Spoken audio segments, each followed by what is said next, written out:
नमस्कार, मैं हूं कुमार गजेंद्र। भारत टीवी में आपका स्वागत है। हमारे एक दूसरे social media platform podcast with Kumar Gajendra में भी आपका स्वागत है, जहां आप हमें सुन सकते हैं। चुनाव से ठीक पहले दिल्ली में चुनाव है और इससे ठीक पहले हरियाणा के अंदर अरविंद केजरीवाल पर एक एफआईआर दर्ज हुई है। हरियाणा के कुरुक्षेत्र में यह एफआईआर दर्ज की गई है और ये एफआईआर हरियाणा के मुख्यमंत्री नायब सिंह सैनी ने दर्ज कराई है। दरअसल हरियाणा के बारे में अरविंद केजरीवाल ने झूठ बोला था और इस झूठ के परिप्रेक्ष्य में अरविंद केजरीवाल कोई सबूत पेश नहीं कर पाए। यह मामला चुनाव आयोग तक भी गया था और चुनाव आयोग ने भी इस पर संज्ञान लेते हुए 29 जनवरी तक इस पर अरविंद केजरीवाल से स्पष्टीकरण मांगा था। इस स्पष्टीकरण के अंदर अरविंद केजरीवाल ने जो चिट्ठी लिखी चुनाव आयोग को, उससे चुनाव आयोग संतुष्ट नहीं हुआ, क्योंकि मामला कुछ और था और जवाब कुछ और दे रहे थे। दरअसल अरविंद केजरीवाल ने कुछ दिन पहले अपने राजनीतिक लाभ लेने के लिए एक ऐसा बयान दिया जो आज तक देश और दुनिया की राजनीति में कहीं पर नहीं दिया गया। यानी कि अरविंद केजरीवाल ने पूरी राजनीति को शर्मसार करते हुए सनसनीखेज ये बयान जो दिया, इसमें साफ तौर पर उन्होंने कहा था कि दिल्ली के अंदर हरियाणा सरकार ने दिल्ली के पानी में जहर घोल दिया है और उन्होंने इस जहर को पकड़ लिया था। शुक्र हो जल्दी से हमें पता चल गया, हमने रोक लिया इसको पानी को, नहीं तो दिल्ली के लाखों लोग मर जाते। सुनिए, क्योंकि अरविंद केजरीवाल बहुत पलटू हैं, इसलिए उनका वीडियो सुनाना बेहद जरूरी है। सुनिए, केजरीवाल ने जहर, बिल्कुल साफ तौर पर जहर कहा, और जब हम बात जहर की करते हैं तो इसका मतलब होता है जहर, और ऐसा जहर जो सचमुच अगर दिल्ली के लोगों के पानी के जरिए पेट में पहुंचता तो लाखों लोग मर जाते। ये उस जहर की बात कर रहे हैं, कोई दूसरा जहर नहीं है। अरविंद केजरीवाल पलटे ना, इसलिए आप उनका ये बयान सुनिए। जो शायद दुनिया के इतिहास में कभी नहीं की गई होगी। दिल्ली के लोगों को पीने का पानी हरियाणा और उत्तर प्रदेश से मिलता है। हरियाणा में यमुना के रास्ते पीने का पानी आता है। भारतीय जनता पार्टी की हरियाणा की सरकार ने दिल्ली में यमुना से आने वाले पानी में जहर मिला के भेज दिया है। ये तो हमारे दिल्ली जल बोर्ड के इंजीनियर्स का कि उन्होंने पकड़ लिया। उन्होंने दिल्ली के बॉर्डर पे ही वो पानी रोक दिया और उस पानी को दिल्ली के अंदर नहीं आने दिया। अगर वो पानी दिल्ली के अंदर आ जाता और पीने के पानी में मिल जाता, दिल्ली के अंदर ना जाने कितने लोगों की मौत हो जाती है। एक मास जेनोसाइड हो जाता दिल्ली के अंदर अगर ये पानी जो भारतीय जनता पार्टी की हरियाणा सरकार ने दिल्ली में भेजा है, इसके अंदर उन्होंने ऐसा जहर मिला के भेजा है जिसका दिल्ली में जो वाटर ट्रीटमेंट प्लांट्स हैं उसमें भी उसकी सफाई नहीं हो सकती। और इसकी वजह से लगभग 1/3 दिल्ली के अंदर पीने के पानी की कमी हो गई है। मैं दिल्ली के लोगों को ये कहना चाहता हूँ कि इस किस्म की राजनीति बिल्कुल नहीं होनी चाहिए और ये बहुत गंदी राजनीति है। ऐसे तो कोई दो दुश्मन देश होते हैं, उनके देखा गया था कि अमेरिका ने जापान के अंदर नागासाकी और हिरोशिमा में न्यूक्लियर बॉम्ब फेंक दिया था। कहीं दो देशों के युद्ध में बायोलॉजिकल वेपन्स फेंक दिए जाते हैं। कहीं दो देशों के युद्ध के अंदर पानी में जहर मिला के वहां पे जाने वाली नदी में डाल दिया जाता है। इस तरह से तो दो देशों के युद्ध के अंदर हम लोगों ने इस तरह के काम देखे थे। लेकिन आज जिस तरह से भारतीय जनता पार्टी ने दिल्ली में आने वाले पानी में जहर मिला के भेज दिया है ताकि दिल्ली के अंदर अफरा तफरी मच जाए, दिल्ली के लोग मर जाएं और उसका ब्लेम आम आदमी पार्टी पे आ जाए। मैं बीजेपी को कहना चाहता हूं, इतना मत गिरिए, इस हद तक मत करिए। आप दिल्ली वालों को पराया समझते होगे, हम दिल्ली वालों को अपना समझते हैं। दिल्ली हमारे परिवार का हिस्सा है।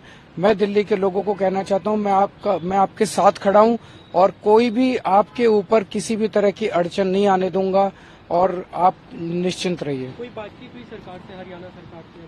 अभी आतिशी जी और भगवंत मान जी ने इलेक्शन कमीशन को चिट्ठी लिखी है और बहुत ही अर्जेंट बेसिस पे उनसे मिलने का टाइम मांगा है। मैं उम्मीद करता हूं कि चुनाव आयोग इसमें तुरंत इंटरवीन करेगा और दिल्ली की जनता को इतनी बड़ी त्रासदी से तुरंत। आपने सुना होगा अरविंद केजरीवाल ने किस तरीके से सिर्फ और सिर्फ जहर की बात कही है। तो जहर जब घोलने की बात पानी में कही गई तो चुनाव आयोग से शिकायत हुई और चुनाव आयोग ने बाकायदा इनसे पूछा था कि आप हमें बताएं कि किस तरीके से ये जहर था और किस तरीके से आपने रोका। प्रधानमंत्री ने भी इस पर कहा है, लेकिन सबसे बड़ी बात यह है कि क्योंकि चुनाव आयोग हमारा संवैधानिक संस्थान है, उन्होंने इनसे स्पष्टीकरण मांगा था कि आपने ये राजनीतिक लाभ लेने के लिए ये बात कही थी, ये बयान दिया था, अब आप इस पर स्पष्टीकरण दें। इस पर स्पष्टीकरण नहीं दे पाए अरविंद केजरीवाल, लेकिन अब उसी के बाद अब हरियाणा के कुरुक्षेत्र में अरविंद केजरीवाल पर यह एफआईआर दर्ज हुई है। दिल्ली विधानसभा चुनाव से ठीक एक दिन पहले यानी कि मंगलवार 4 फरवरी को दिल्ली के पूर्व सीएम और आम आदमी पार्टी के राष्ट्रीय संयोजक अरविंद केजरीवाल के खिलाफ केस दर्ज हो गया है।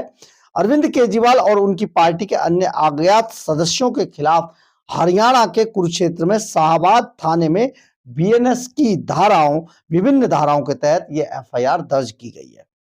कोर्ट के आदेश के बाद यह एफआईआर यमुना नदी के पानी को लेकर उनके बयान और हरियाणा सरकार पर उनके आरोपों के संबंध में यह केस ऐसे समय में दर्ज किया गया है जब दिल्ली में बुधवार को यानी कि 5 फरवरी को दिल्ली में मतदान होना है, चुनाव होने।